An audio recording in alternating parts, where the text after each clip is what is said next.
Amigo telespectador, é um prazer muito grande e uma satisfação ainda maior concedida por Deus a oportunidade que nós temos de entrar na sua casa, no seu estabelecimento, para falar com você sobre o Evangelho de Jesus Cristo como ele é. Não viemos aqui para fazer um proselitismo religioso, para tentar dizer que somos melhores, que sabemos mais, para denegrir a imagem de quem quer que seja, mas com uma missão. Como pregador do Evangelho, é meu dever esclarecer e falar às pessoas a verdade. Eu sei que, como todas as instituições estão desacreditadas, a religião também está. Eu sei que tem havido, porque isto é profecia, muitos falsos cristos e muitos falsos profetas. Em outras palavras, têm aparecido muitos falsos ungidos e muitos pregadores que vêm em nome do Senhor, quando, na verdade, deveriam ter outra ocupação, porque nunca foram enviados por Deus para falar aquilo que Deus tem falado. Na verdade, falam por conta própria, muitos se auto-intitulam como pastores, porque receberam um diploma em um seminário, outros porque foram feitos por outros homens, mas poucos são os que são vocacionados e chamados e comissionados por Deus para apacentar o povo. Porque a responsabilidade de um ministro, ela excede a de um presidente da República, porque ele tem responsabilidade com coisas eternas. E um presidente de uma república tem responsabilidades com o povo, com a nação, com coisas temporárias, passageiras, efêmeras, com coisas materiais. Nós estamos tratando aqui com alma. Se alguém te enganar, você irá à perdição sem ter oportunidade de recuperação, porque nós temos nesta vida a oportunidade de nos salvarmos ou de estarmos perdidos para sempre. E dentro da Bíblia, nós entendemos, por exemplo, que houve coisas que foram feitas e que são gritantes. Nós temos o pecado de Davi, por exemplo, que comete um adultério e que manda matar um soldado para ficar com sua mulher. Um adultério e um homicídio. O pecado de Balaão, que foi juntar Israel para se unir com os moabitas em Baal-Peor.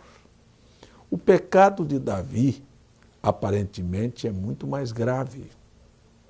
Mas Deus perdoa o pecado de Davi e nunca perdoou a doutrina de Balaão. Doutrina é forma de crer. Muitas pessoas dizem, hoje nós vamos ter um culto de doutrina. Chega lá, o pastor vai pregar sobre usos e costumes. Não. Doutrina é forma de crer. É o que estabelece uma filosofia de um partido político ou de uma igreja. É a maneira em que as pessoas creem. E eu quero dizer, uma doutrina errada não é de menos monta do que inferno. Ela conduz as pessoas, sela, marca as pessoas para a perdição. Por isto é que eu tenho gastado o meu tempo para insistir e faço questão de responder àqueles que me perguntam e ainda que, sem entender, porque é uma coisa muito natural, discordam porque estamos lutando para derrubar uma barreira existente há mais de 1.700 anos aproximadamente, que são as doutrinas, por exemplo, da Trindade, que foi engrossada pelo batismo nos títulos Pai, Filho e Espírito Santo, que na linguagem e na visão daqueles que faltam a revelação e a inspiração para ver a Bíblia em sua maneira original, abraçaram este conceito doutrinário, morrem, defendem, brincam e pensam que estão agradando a Deus. Ainda que, tendo muitas formas, como Paulo, por exemplo, desafiou aqueles homens lá em Atenas, no Areópago de Atenas, sobre o Deus que eles estavam servindo, sem entender, sem saber. E eu estou aqui, como Elias desafiou os profetas de Baal. Nós estamos aqui, de todas as maneiras, tentando trazer as pessoas ao esclarecimento da verdade, todavia reconhecendo que se Deus não abrir os olhos do entendimento, as pessoas não compreenderão as Escrituras. Porque Jesus disse, ninguém conhece o Pai senão o Filho, ninguém conhece o Filho senão o Pai, ou aquele, veja só, ou aquele a quem o Filho quiser revelar.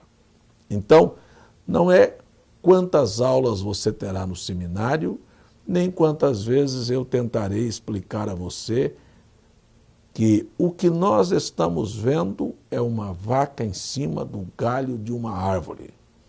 Você precisa de permitir, de ser humilde, de buscar, de pedir humildemente para que Deus abra os seus olhos para que você compreenda as Escrituras. Eu quero continuar aqui respondendo este e-mail que este irmão me mandou, não vou citar o nome, mas ele faz uma afirmação que no capítulo 1 do Evangelho de Lucas está o relato da encarnação de Deus. Muito bem, a expressão é até muito bonita e que precisaria do próprio telespectador que me mandou este e-mail prestar atenção no fato de encarnação. Olha, nós sabemos nas Escrituras, por exemplo, Deuteronômio 32, 39, vede agora que eu sou e mais nenhum Deus comigo. Olhando as Escrituras, sempre encontraremos um Deus único, que subsistiu de si próprio, que não foi criado. Isto é o que o faz ser Deus. E quero lembrar a você que este Deus, na eternidade, antes de abrir um parêntese, que se chama tempo, para colocar no tempo sua família aqui na terra, criar o homem, na eternidade ele planejou todas as coisas. Eu não sei dizer se trilhões de anos, quantos milhares e milhares, quantos milhões de anos ele necessitou para planejar todas as coisas, porque isso não faz diferença, porque ele é eterno. Mas quando ele abriu o parêntese do tempo, e então resolveu colocar aqui vida num planeta e depois fazer este planeta ser habitado, amigo telespectador, dentro deste período, ele viu a colocação do homem, a queda do homem, o distanciamento do homem, a necessidade de juntar este homem novamente, porque Jesus disse que veio buscar e salvar os que se haviam perdido, de reaproximar o homem consigo, pois são seus filhos, eu quero lembrar a você, amigo telespectador, que este Deus que é infinito, que enche os céus e a terra, que o céu dos céus não o contém, viu a necessidade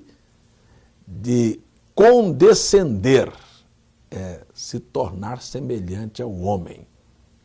E então, descer no nível, na condição, na situação em que o homem vivia, para, sendo um semelhante ao homem, poder então levantar, pagar o preço e trazer o homem em reconciliação consigo. Isto é o que se chama de encarnação. Leia 1 Timóteo capítulo 3, verso 16. Grande é o mistério da piedade. Deus se fez carne, isso que se chama encarnação, porque Deus não é carne. São João 4, 24 diz Deus é espírito. São Lucas 24 disse que espírito não tem carne, não tem ossos, como nós temos. Então, para você entender o que é espírito, nunca pense num Deus que tem mãos semelhante à minha e à tua, que tem boca, que tem olhos, que tem ouvidos, que tem um corpo semelhante ao corpo do ser humano. Não. Para tratar conosco, ele fez um corpo semelhante ao nosso. Isto é o que se chama a encarnação. Não é reencarnação, porque reencarnação é uma doutrina espírita, diabólica, que vem apenas para diminuir, desvalorizar a obra redentora de Cristo no Calvário, que de uma vez por toda paga o preço pela humanidade. Viu? Espiritismo é do diabo, porque faz você reencarnar para pagar seus pecados. Cristo, de uma vez por todas, conforme o seu arrependimento, aniquila o pecado da sua vida e o reduz a zero, a nada. Então, este telespectador cita São Lucas, capítulo 1, diz, e respondendo o anjo, disse, descerá sobre ti o Espírito Santo. Veja, olha, vamos ser sensatos, vamos ser racionais, vamos deixar de política, de briga, de ignorância. Escutem, aqui está uma moça de 17 anos, virgem, que tinha sido escolhida para cumprir a profecia de Isaías do capítulo 9. Uma virgem conceberá. Agora o anjo vem e diz a ela, você é a escolhida. Você é aquela que dará luz a este filho. Ela diz, como vai ser isto, porque eu não conheço o varão. Então o anjo vem e disse, olha, vai descer sobre você a virtude do Espírito Santo.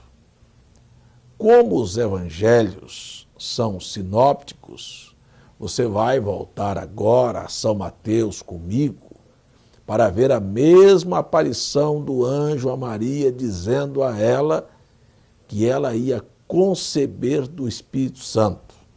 Aqui está o Espírito Santo, descerá. Vamos ler aqui a Escritura. Respondendo o anjo, disse, descerá sobre ti o Espírito Santo.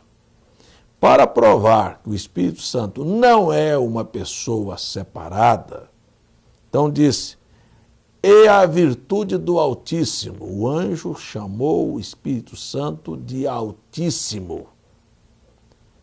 Te cobrirá, e por isto também o santo que de ti há de nascer será chamado. Irmão, mais uma vez quero corrigir este erro. Olhe de Gênesis a Apocalipse, a Bíblia nunca vai chamar Jesus de Deus Filho, vai chamá-lo de Filho de Deus. Não é Deus Filho. Aliás, você já ouviu, talvez, muitas pessoas dizerem que Jesus faz parte da divindade, ele é a segunda pessoa da Trindade. Isto é falso, isto não procede. Jesus não faz parte da divindade e não está na divindade. É o oposto. Colossenses capítulo 2, versículo 9, a divindade é que está em Jesus, não é Jesus que está na divindade. Jesus disse claramente assim, olhe as Escrituras como estão. Ele disse, porque nele habita corporalmente toda a plenitude da divindade. Então, tudo que era Deus estava neste corpo. Agora, tomando aqui São Lucas, capítulo 1. Maria concebeu do Espírito Santo. Então, uma mulher que concebe do seu marido, o pai da criança é o Espírito Santo. Deixa eu ser bem claro com você aqui. Por exemplo, se nós tomarmos a doutrina católica, meu irmão, e dizer assim, ora, Jesus é a segunda pessoa, o Pai é a primeira pessoa e o Espírito Santo a terceira pessoa. É assim que ensinam os evangélicos e os católicos. Escutem, para provar a você que isto é inexistente, sem lógica e contraditório, quero perguntar, quantos Espíritos Santos existem na divindade? Você vai dizer para mim, olha, só existe um. Eu quero perguntar, qual é? É a primeira ou é a terceira pessoa? Porque, na verdade, Deus é Espírito, e Ele disse milhares de vezes, sede santo, porque eu, Senhor vosso Deus, sou santo. Então, se Ele é um Espírito e é santo, Ele é Espírito Santo. Então, aqui é a primeira pessoa. A doutrina católica cai. Católica, estou dizendo católica, porque todo o segmento do Evangelho, ou seja, todo o segmento evangélico que procedeu de Lutero é catolicismo disfarçado. Por isto, eu fiz questão de, no programa passado, citar que no concílio de Constantinopla, o imperador Teodósio X disse, seja chamado cristão católico todo aquele que professar a crença nas três pessoas distintas. Se você confessa a crença em três pessoas distintas, você é católico. Não importa se o teu rótulo é de Assembleia, de Batista, de Universal, de Presbiteriana, de Deus é Amor, ou de seja lá o que for. Você é católico. Disfarçado, um outro rótulo. Mas eles são muito mais autênticos. Mas agora, por favor, preste atenção. Então, a doutrina católica faz com que a Bíblia se choque. E eles não podem explicar o que creem.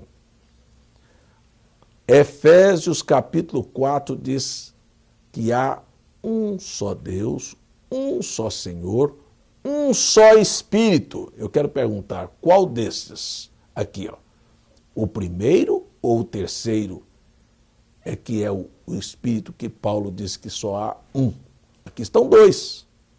Ou será que perdeu o sentido, a linguagem?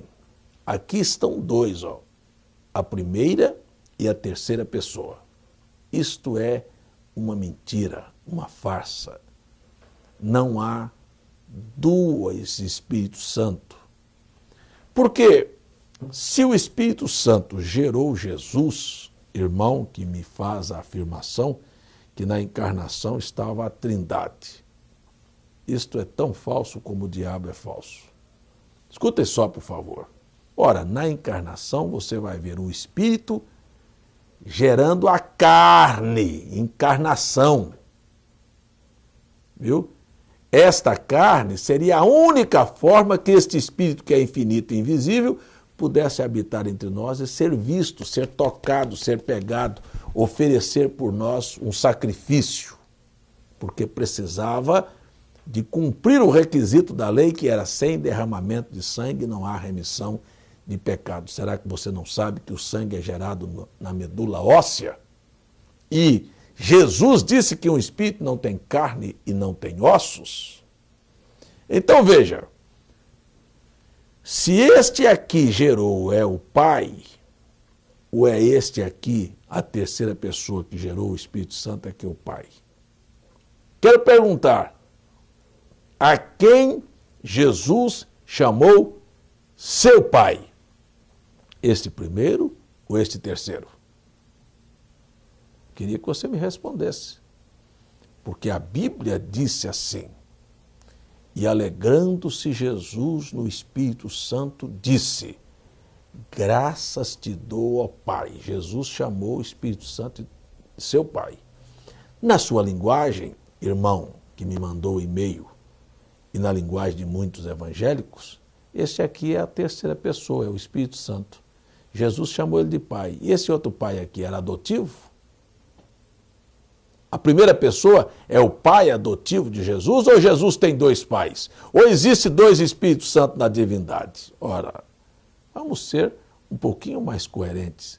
Nem existem dois pais, nem existem dois Espíritos Santos e não existe tal coisa nas Escrituras como trindade. Existe uma doutrina falsa, pagã, consequentemente o autor do paganismo são demônios para enganar e seduzir os habitantes da terra e fazer com que você pense que você está adorando a Deus e, no entanto, prestando cultos a demônios.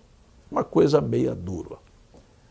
Digo para você com segurança, trindade precisa de ser arrancada da mente das pessoas e para lavar a mente das pessoas deste conceito só o sangue de Jesus Cristo. Caso contrário, as pessoas se enrolarão com as expressões da Bíblia de Pai, Filho e Espírito Santo. Lembro mais uma vez, no Velho Testamento, Deus se manifestou com 7 nomes redentores, Jeová Shalom, Jeová Nissi, Jeová Jireh, Jeová, enfim, tantos outros nomes, mas nunca foi confundido como 3 pessoas. Por que você deixou a Igreja Católica confundir sua mente? Por que você não olha a Bíblia de frente? Por que você não olha a história? Por que você não vê que tudo isto é arranjo de homens? Por que você não volta para as Escrituras? E agora, então, usando o desafio que Elias disse, se Baal é Deus, sirva. Mas se o Senhor é Deus, então seguiu. Disse num programa, ora, mostre-me onde os apóstolos alguma vez batizou um só convertido, usando as expressões Pai, Filho e Espírito Santo. Foram eles que receberam a ordem em São Mateus 28, 19. E São Mateus 28, 19 se cumpriu através dos apóstolos que receberam a ordem em Atos 8, 16, Atos 2, 38, Atos 19, 5, Atos 22, 1 Coríntios, capítulo 1, verso 17.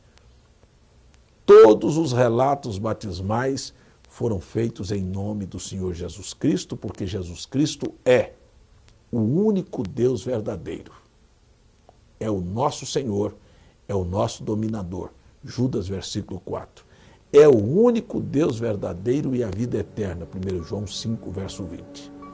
Se você não é batizado em nome do Senhor Jesus Cristo, deixe esse conceito trinitariano de lado, deixa este batismo católico que foi adulterado pela Igreja Católica, porque os apóstolos nunca batizaram usando as expressões Pai, Filho e Espírito Santo. Saia disto, volte para o padrão da Bíblia e prepare a sua vida para o arrebatamento, porque é mais tarde do que você pensa.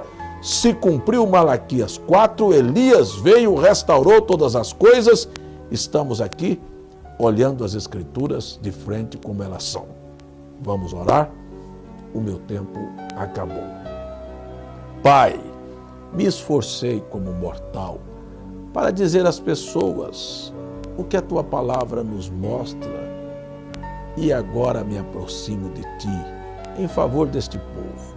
Meu esforço seria vão se tua mão não fosse estendida, se o teu poder não atingisse a alma e o coração destas pessoas e limpasse a mente delas deste conceito trinitariano.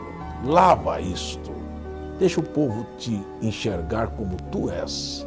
Peço em nome de Jesus Cristo, pela alma, pela saúde, pela salvação, pelo perdão, pela vida eterna, pela proteção para cada lar e família, em nome do Senhor Jesus. Amém.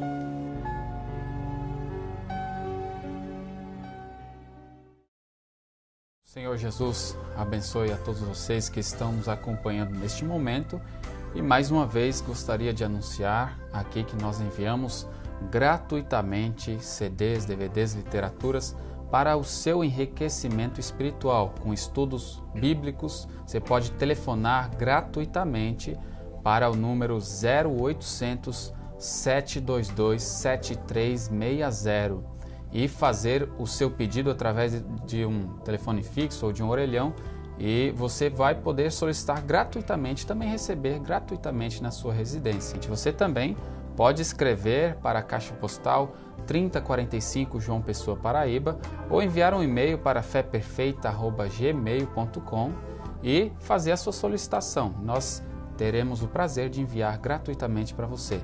Você pode acompanhar também os nossos cultos através da internet no site www.feperfeita.org.br, às terças e quintas a partir das 19h30 e aos domingos a partir das 9 horas pela manhã. A TV Fé Perfeita também funciona 24 horas neste mesmo site www.feperfeita.org.br. Senhor Jesus te abençoe e até o nosso próximo encontro.